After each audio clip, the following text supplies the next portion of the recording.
Hey les bambing, j'espère que vous allez bien, en tout cas moi ça va nickel. On se retrouve aujourd'hui pour une nouvelle vidéo sur le 22 août. Quelques matchs de Liga et quelques matchs de Serie A. Le début de la Serie A ce week-end.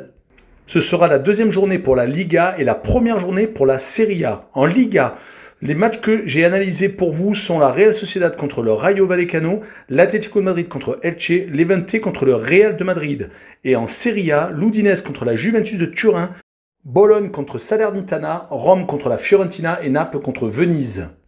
Mais avant de commencer, n'hésitez pas à vous abonner à ma chaîne, à mettre un petit pronostic pour les comparer à mes analyses et également lâcher un petit pouce pour référencer la vidéo. N'oubliez pas qu'en description, vous avez mon lien Telegram. Vous cliquez dessus et vous nous rejoignez. Et tous les jours, je vous donne 2 codes safe et une code fun. Je vous donnerai sur chacune de mes vidéos un score exact et une cote sécurisée ou fun par match analysé. Je vous recommande également de jouer mes cotes en match simple pour éviter des surprises lors d'éventuelles combinaisons malheureuses. Je vous donnerai mes codes sécurisés par rapport à des away no bet, home no bet, draw no bet. Ce sera surtout des codes sécurisés donc, et également des doubles chances et des plus ou moins un certain nombre de buts. C'est parti! Commençons par la Real Sociedad qui reçoit le Rayo Vallecano. La Real Sociedad, après une préparation assez moyenne, où ils ont battu Monaco entre autres et Eibar, ils ont après perdu contre Osasuna et la Z Alkmaar. Ils ont malheureusement commencé par une défaite contre le Barça, où ils ont été un peu étriés 4-2, où on attendait un peu le Barça d'ailleurs.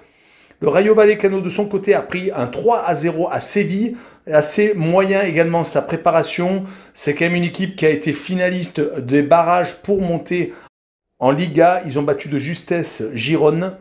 Ils n'ont peut-être pas eu le temps de préparer cette saison aussi bien qu'ils auraient voulu le faire. En tout cas, pour ce match, je vois une victoire de la Real Sociedad 2-1 et je vois le plus de 1,5 but pour la Real Sociedad avec une cote à 1,54. Passons à l'Atlético de Madrid qui reçoit Elche. L'Atlético est champion d'Espagne en titre. La préparation a été assez compliquée avec des défaites contre Feyenoord et Salzbourg, les Autrichiens. Et pour finir, un nul contre Cadix, mais lors de la première journée, ils ont réussi à s'imposer au Celta Vigo 2-1. Elche, de son côté, c'est Benedetto qui vient d'arriver en prêt de l'Olympique de Marseille.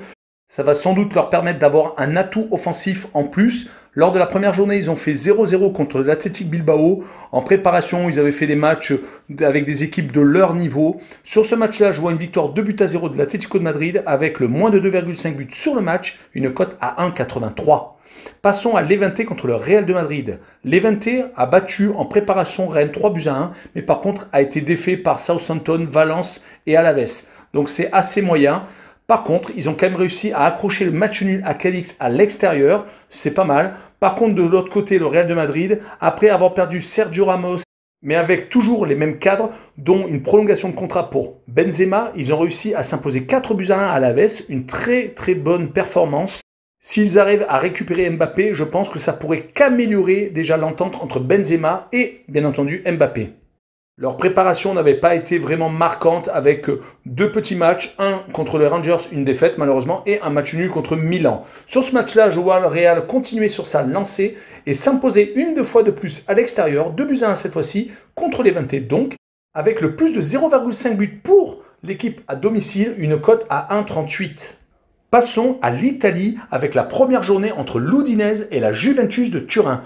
L'Udinese, lors de sa préparation, a été mi-figue, mi-raisin. Des victoires contre Ascoli et Empoli, des équipes de série B, et des défaites contre Sturm Graz, une équipe autrichienne, et Lens, 4-1, c'était au stade Bollaert.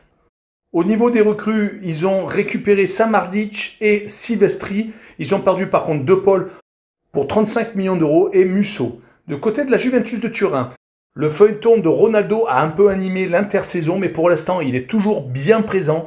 Ils ont réussi à battre lors de leur préparation Cesena, Monza et l'Atalanta. Par contre, ils ont perdu contre le Barça 3-0. Ils récupèrent lors de ce mercato Locatelli et McKennie. À noter le départ de Buffon définitivement de la Juventus qui est retourné à son club formateur Parme.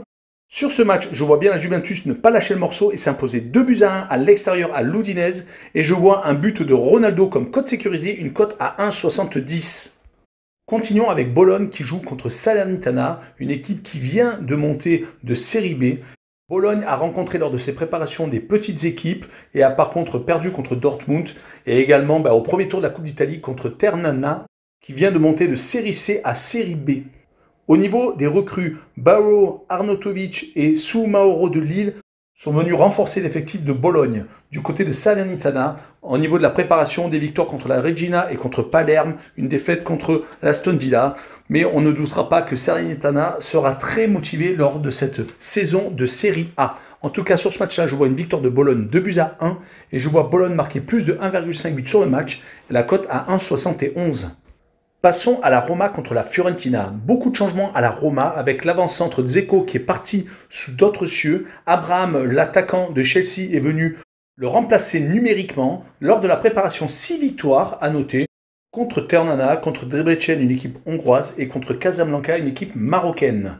Une grosse défaite à noter contre le Betis de Séville, mais ils ont pris un rouge. Côté Fiorentina, des victoires en préparation contre Cosenza et contre Vérone. Un nul contre l'Espagnol de Barcelone. Au niveau de l'effectif, départ de Ribéry qui est maintenant sans club et arrivée de González. Je ne sais pas si ça fera grand chose au niveau du résultat de ce match-là, mais en tout cas je vois la Roma s'imposer 2-0 et je vois les deux équipes ne pas marquer, donc une cote à 2. Finissons avec Naples contre Venise. Les Napolitains ont fait 5 matchs, 5 victoires en mettant un 3-0 au Bayern, en battant également Ascoli et Pescara. Au niveau des recrues, Politano de l'Inter de Milan est arrivé pour 19 millions d'euros et Juan Ressus de la Roma. Du côté de Venise, qui est bien entendu promu cette saison, c'est des victoires contre des clubs hollandais qui ont marqué leur préparation contre Twente et Utrecht en particulier, un nul contre Groningen. Ils ont réalisé 4 matchs de préparation. Ils ont réussi tout de même à s'imposer en coupe au premier tour contre Frosinone en s'imposant au tir au but. Cette saison sera sans doute compliquée pour Venise, surtout qui commence à Naples, qui a l'air très en forme. Je vois sur ce match-là une victoire 3-0 des Napolitains avec le plus de 2,5 buts sur le match, une cote à 1,39. Voilà, on en a fini avec cette vidéo. Merci de l'avoir regardée. N'hésitez pas à nous rejoindre sur Telegram, le lien est en description. Et également, abonnez-vous. Tchou les bambins!